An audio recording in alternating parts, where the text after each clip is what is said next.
November 7th, bursting from the hen's egg, first version. Eons ago, heaven and earth were commingled like a big egg. Inside the egg was a man named Pangu, who kept growing slowly until he became a giant of 90,000 miles high. Pangu slept for 18,000 years, but one day he woke up.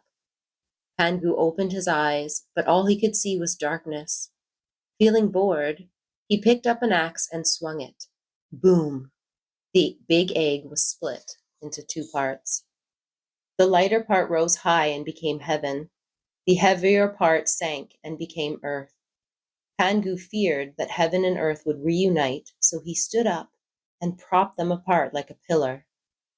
Tens of thousands of years later, heaven was so high it was impossible for it to reunite with earth. Pangu was exhausted by then, so he slumped to the ground. Pangu was dead. His left eye became the sun, and his right eye the moon. His body turned into mountains, his blood became rivers, and his hair turned into trees and flowers.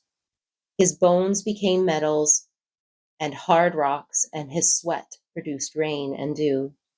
Pangu not only separated heaven and earth, but his body became the new world. What were your thoughts on Pangu and his journey out of the egg? My first thought was, where did he get this axe from? There's just a giant egg in what? And then he's got an axe with him? That makes no sense to me. Yeah, I agree. Taken as like a literal story. I know. Of like, did this actually happen? Obviously, it's ridiculous. Mm-hmm. But if we look at it symbolically or allegorically, like, could it be a metaphor for something else? Yes. And what I found really beautiful was how his body became the beauty of the earth. The mountains, the moon, the sun, rivers, flowers, trees, even the rain and the dew came from his sweat.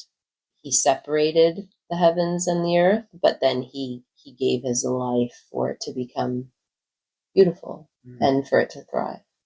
All creation comes from death or destruction. Mm-hmm. And so in order for there to be mountains and all these things, this God basically died and his body became that.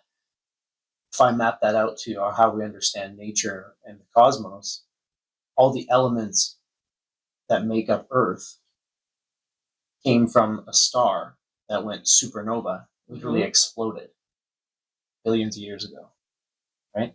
That's Pangu's body. We're on Pangu's body. Mm-hmm. We're part of Pangu's body. Yeah, exactly. And Pangu is us. Yes, we are Pangu. Yes, and we are definitely a part of Pangu. We're not separate.